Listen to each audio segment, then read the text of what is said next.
For this project, I decided to draw the 4 critically endangered cetaceans from the IUCN Red List. In this video, I will be showing you the process of how I created this drawing. But before we do that, let's take a little time to take a look at these creatures. The first marine mammal I drew was the Yangtze River dolphin, which is endemic to the Yangtze River of China. This species is now functionally extinct, with the last documented sighting being in 2002. This is the North Atlantic right whale found on both sides of the North Atlantic Ocean. It is estimated that only 200 to 250 of these whales are left in existence. Next is the Atlantic humpback dolphin, with about 1,500 of these dolphins left in the wild today. The vaquita is the rarest marine mammal, with only 18 individuals remaining. Now, let's take a look at the drawing. For this project, I wanted to challenge myself with some new textures in an underwater scene. I'm used to drawing land mammals with fur, so this scene would be completely different from my typical artwork. I started laying down colors in blocks, not worrying about smoothness right off the bat. I originally thought that the colors I'd be using would be these aqua and deep green colors, but later down the road, I decided to switch to more of a deep blue. With these animals being critically endangered, it was difficult to find some of the reference photos.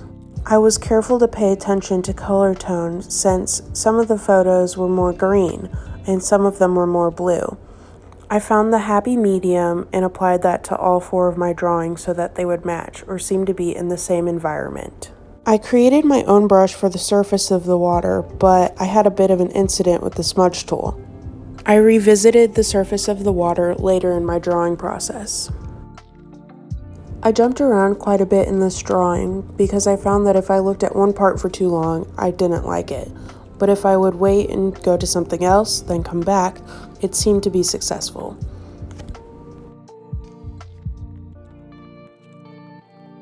I primarily used the smudging and blurring tools. I would also use some of the lighter, feathery brushes to blend my colors.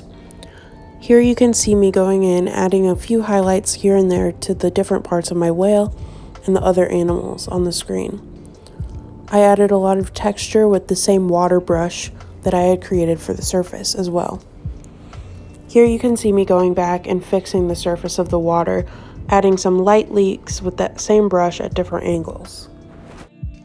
Then came my favorite part of the whole drawing, which was creating the bubbles. I used the lasso tool to keep my bubbles in circular shapes but not perfect circles. I then went over them with the smudge tool to blur out the edges.